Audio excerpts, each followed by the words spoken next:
So a man from Oregon was just convicted of first-degree murder in a 1980s cold case, and the way they caught him was by using chewing gum. And if you want to know how to use chewing gum to find him, let's go ahead and dive into this story. This is 19-year-old Barbara Mae Tucker, who was known as a free spirit, strong-willed, a spiritual but not religious person who was a hard worker and very dedicated. She was the youngest of 7 children and was known as a baby, even though she was over 5'11". She played basketball for Cleveland High School, and she was also involved in the Distributive Education Clubs of America, also known as DECA, in which what they do is they prep students for careers in business. Now, Barbara attended Mount Hood Community College over in Gresham, Oregon. She was known on campus as a very fun and loving person that everybody enjoyed to be around. But everything changed on January 15th of 1980 when she didn't show up for class that day. Because on January 15th of 1980, Barbara was sitting in her dorm room talking to her mother and told her she just had one more class of the day in which she has to go ahead and attend. But then afterwards, she's going to go to a friend's place and have some ice cream. Her mother said okay and just be safe, and then she would talk to her later.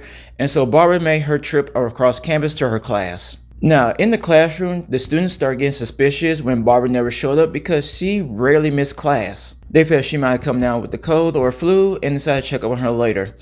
But the following morning, they discovered her partially nude body near the campus parking lot, where they showed a sign that she was SA and as well as fall off her assailant, but she was also unalive. The medical examiner will go ahead and perform an autopsy where they discovered that she was SA'd as well as beaten to death. So police would go ahead and launch an investigation where upon interviewing different students, they have found out that there were reports that a woman was running down the middle of the road trying to flag down vehicles and where people had to swerve and brake to avoid hitting her, but nobody stopped to help her. One student even said they saw that she had mud and blood on her face, but didn't think to stop and ask her if she needed help. Even they witnessed a man coming out and grabbing her by the arm and carrying her off into the woods near the campus. And when asked why nobody helped her, many of the students had said they thought it was a campus prank, or that she was playing a game of dodge traffic, in which I don't know how that's even a thing. And because nobody had stopped and helped her, she was discovered the next morning with blunt force trauma sustained during the attack. So due to lack of evidence and eyewitness testimony, they were not able to locate who her assailant was, so the case went cold for decades. So in 2000, law enforcement go ahead and create a DNA profile from a swab they had taken from her body after the attack. And in 2021, they had sent that DNA profile over to a genealogist, in where they discovered that the DNA probably belonged to 60-year-old Robert Plimpton. So once they got the name of Robert Plimpton, police would go ahead and start surveilling him and try to see if they can find any way they can get his DNA to tie him to this murder. Now, upon doing the research on him, they found that he lived in Troutdale, Oregon with his wife and son, as well as they also found that he had a criminal record. Because court records were showed that in 1997, Robert was accused of SAing and assaulting a woman. Investigators believed that he had drove her to a secluded location and tried to attack her, but the case was dismissed due to insufficient evidence. Now, doing surveillance on Robert, they noticed that he had spit some gum out on the ground, and so they went ahead and gathered that evidence and tried to see if they could send in for a DNA sample. Now, upon sending the DNA in, they used the same technique they used to catch Rex Hauerman, who was also known as the Gilgo Beach Killer. So they ended up getting back the results for both samples, but it came back as a positive match.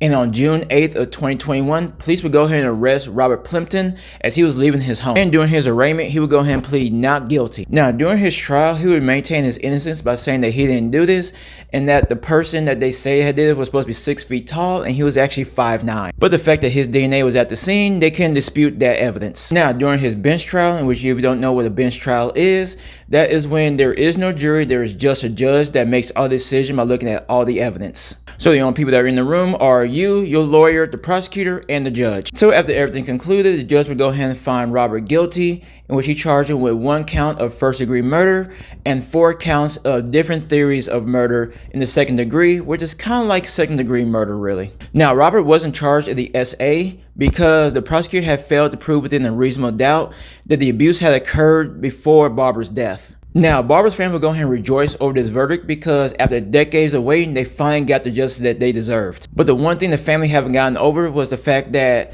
this man lived so close to them, and the fact that he never slipped up and told anybody what he did, and that they couldn't fathom how he was able to live his own life after taking somebody else's life and able to sleep at night. Now, his trial will conclude on March of 2024. Robert Plimpton is currently being held at the Multnomah County Detention Center. He will be sentenced on June 21st of 2024, where he is looking at life with the possibility of parole after doing 30 years for his first-degree murder charge. So that concludes our story. So what do you think? Do you think he did it, or you think that the DNA had got it wrong? Go ahead and leave a comment down below. And you like more stories like this, stay tuned to my channel, 'cause I like to post at least once or twice a week with stories like this.